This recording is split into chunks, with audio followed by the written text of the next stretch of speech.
There comes a moment in certain relationships when you realize something unsettling. You are not reacting to love anymore. You are reacting to confusion. And the scariest part is you don't even notice when you start losing yourself while trying to hold everything together. Welcome to Decode His Mind, the place where we break down human behavior, emotional patterns, and the hidden psychology behind relationships. In today's topic, we explore how emotional manipulation works in relationships, how deeply empathetic people get pulled into confusing dynamics, and how real clarity begins when you finally stop reacting and start understanding what's really happening beneath the surface. You stayed calm while everything around you was loud. You chose patience when you were met with anger. You responded with understanding when you were treated unfairly. And still, somehow, you were made to feel like the problem. You start doubting yourself. Your memory feels unreliable. Your emotions feel exaggerated. Even your sense of reality begins to blur. And the strange part is, even after all that confusion, a part of you still wants to fix them, still wants to understand them, still wants to hold everything together. Most people see an empath as someone who is always losing, always giving, always getting hurt. But that is only half the picture, because when an empath truly wakes up, they don't just survive emotional manipulation, they quietly step out of it, and in doing so, the entire dynamic begins to fall apart without a single loud moment. If you have ever been called too sensitive, too emotional, or made to feel like your kindness was a weakness, you are not alone in that experience.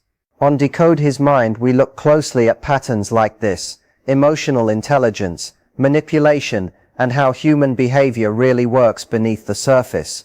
There is a moment many deeply feeling people recognize. It happens when someone they care about looks at them and makes them feel like everything wrong in the relationship is their fault. Suddenly your care becomes too much, your empathy becomes pressure, and your effort becomes not enough. In that moment, something inside you doesn't break loudly. It just quietly bends. And over time that repeated bending starts to feel like you are losing yourself bit by bit. This is what happens when shame is projected onto you. And some people are extremely skilled at doing it without ever directly admitting it. To understand this pattern, you have to understand what's happening underneath the surface. Some individuals carry a deep internal shame that they cannot face. It is uncomfortable for them to sit with, so instead of processing it, they push it outward.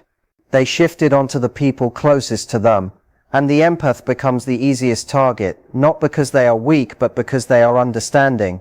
Because their first instinct is always to reflect inward. Did I do something wrong? Did I do something wrong? Did I misunderstand? Maybe I should adjust myself. So slowly they begin absorbing emotions that were never theirs to begin with.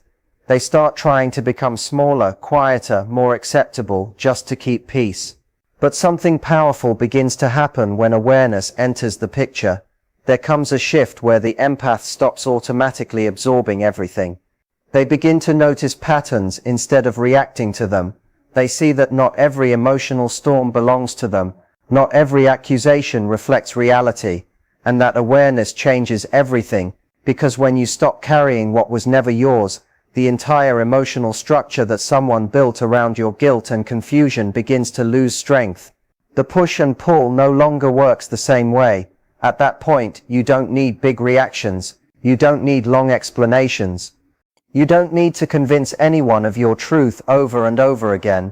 You simply stop over-carrying emotional weight that isn't yours. And that quiet shift creates something very uncomfortable for manipulative patterns.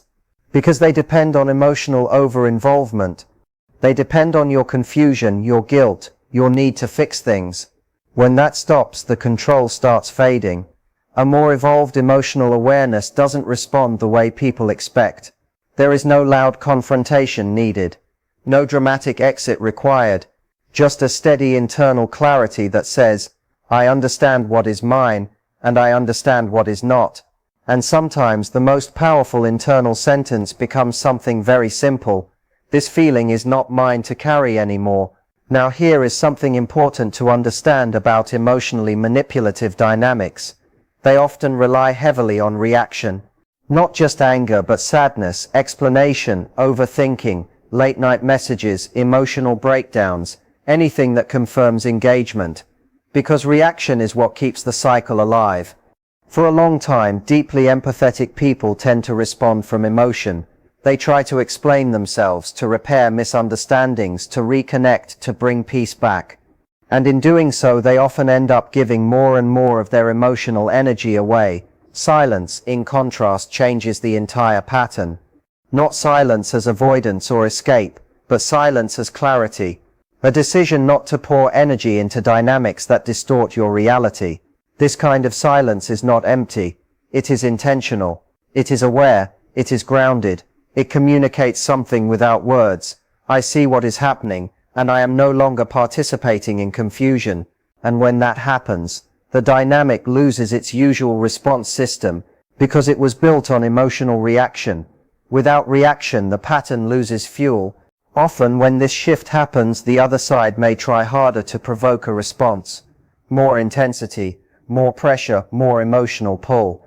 Not because things are improving, but because the usual system is no longer working.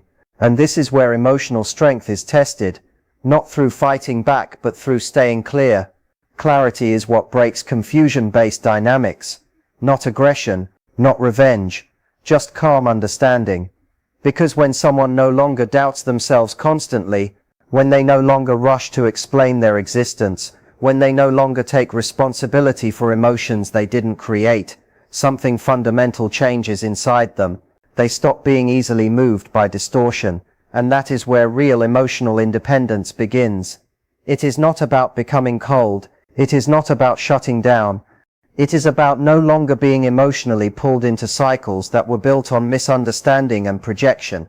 It is about knowing who you are without needing constant validation from someone who benefits from your confusion. And the deeper truth is this: when you stop over-giving emotional explanations, when you stop trying to fix every misunderstanding instantly, when you stop absorbing emotional projections as your identity, you begin to return to yourself. That return is quiet. It is steady. It is not dramatic, but it changes everything. Because a grounded mind does not need to constantly defend its reality. A clear heart does not need to constantly prove its worth. And a strong emotional presence does not need to constantly chase understanding from people who refuse to see clearly. And in that space of clarity, something powerful happens. You are no longer easily manipulated by emotional chaos. You are no longer pulled into confusion loops. You are no longer losing yourself in someone else's internal instability. You simply begin to stand still inside your own awareness, and from there everything becomes easier to see for what it really is. The empath used to be the one who couldn't handle emotional distance, the one who would feel the silence too deeply, who would rush to repair things, who would carry the weight of disconnection until it became unbearable. But when that pattern flips, everything changes, because now the narcissist is the one sitting in unfamiliar emotional ground, and their first instinct is always the same. They try to pull things back to how they used to be. Suddenly, they may become softer again, more attentive. They might reopen conversations they once shut down without care. They might even accuse the empath of becoming distant, cold, or different. And what makes this moment so striking is the irony. Because they are describing almost perfectly the exact behavior they themselves have been doing for a long time, but they cannot see it. This is where something like reflective behavior becomes powerful, not through arguments, not through emotional reactions, but through quiet consistency, through actions that simply stop bending around the other person's distortions. It is not about proving anything. It is about no longer playing by two different sets of rules in the same relationship. And in that shift, something very uncomfortable begins for the narcissistic pattern, because for the first time they are no longer dealing with someone who automatically absorbs everything. There is a moment that is deeply unsettling for them, even if they would never admit it. It is not when the empath cries. It is not when they confront them. It is not even when they explain their pain clearly. All of that still keeps emotional engagement alive. What truly disrupts the system is something much quieter. When emotional supply stops flowing in the way it used to, not temporarily, not inconsistently, but in a steady grounded withdrawal of energy, attention, and emotional investment. No dramatic exit, no explosive ending they can reinterpret, just a calm removal of participation. And that is what creates instability in a dynamic built on reaction. To understand why this has such impact, you have to understand how these patterns function at their core. Some people do not have a stable internal sense of self. Instead, their identity depends heavily on how others respond to them. They need attention, admiration, emotional reactions, even conflict, because all of it confirms that they matter, that they exist in a powerful way in other people's emotional space. Without that reflection, something inside them feels unstable. For a long time, the empath unknowingly provides that reflection, not because they are weak, but because they are naturally giving. They try to understand, they try to fix, they try to maintain connection even when it is draining them.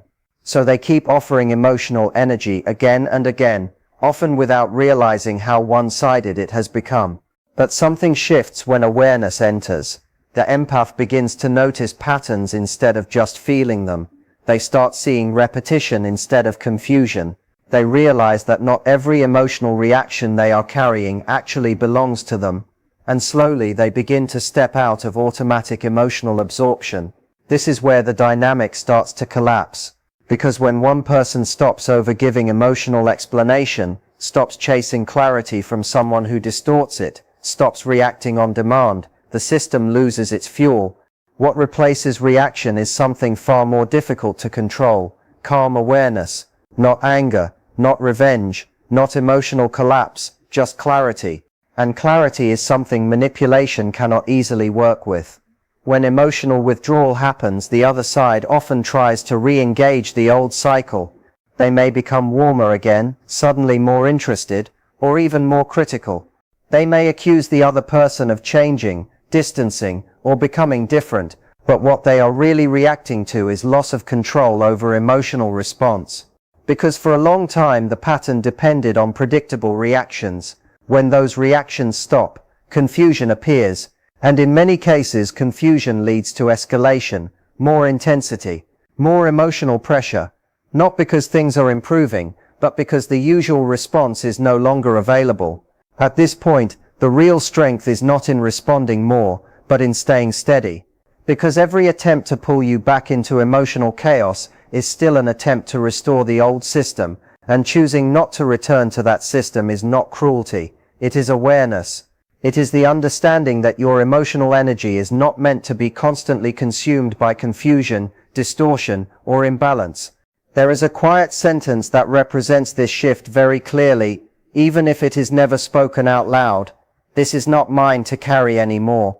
And once that internal line is drawn, something fundamental changes in the relationship dynamic. Because emotional manipulation relies heavily on engagement.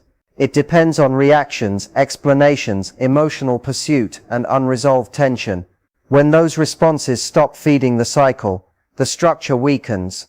For a long time, deeply empathetic people confuse silence with rejection or emotional coldness. So they rush to fill it. They send messages. They explain themselves. They try to restore connection. But there is another form of silence that is very different.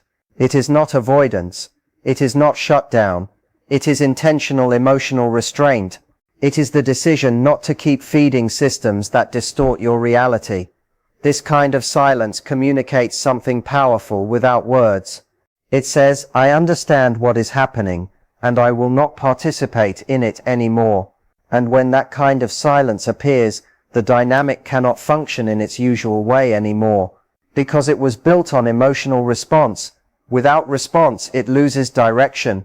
Often the reaction to this is escalation, increased attempts to provoke emotion, to re-establish engagement, to pull the other person back into familiar patterns. But that escalation is not a sign that you should re-engage. It is a sign that the pattern is losing control. What matters here is not performing silence as a tactic, but embodying it as a state of clarity. It is not about winning, it is about no longer participating in confusion. And this is where emotional independence begins to form, not through force, not through revenge, but through gradual withdrawal from dynamics that rely on your emotional over-functioning. Over time, something deeper develops. A kind of emotional grounding where other people's instability no longer defines your internal state. Words that once felt heavy begin to lose their emotional grip. Accusations feel more like reflections of the speaker than truths about you. Approval becomes less necessary. Disapproval becomes less defining. And in that shift, something important happens. You stop revolving around someone else's emotional world. Instead, you return to your own. In the end, the real shift happens when you stop living inside emotional confusion and start returning to your own clarity. You stop reacting to every push and pull, stop carrying emotions that were never truly yours, and stop trying to fix patterns that were built on imbalance. What once felt like control slowly loses its power, not because you fought it, but because you no longer participate in it the same way. And in that quiet withdrawal, something stronger takes its place: self-awareness, emotional stability, and inner grounding. You don't win by overpowering the dynamic, you grow beyond it. And when you do, the old emotional patterns simply can't reach you the same way anymore, because you're no longer living from confusion, you're living from clarity. If this message resonated with you, make sure you like this video, subscribe to *** decode his mind, ***, and hit the bell icon so you never miss what we uncover next. And in the comments, drop the word clarity if you're choosing awareness over confusion from now on.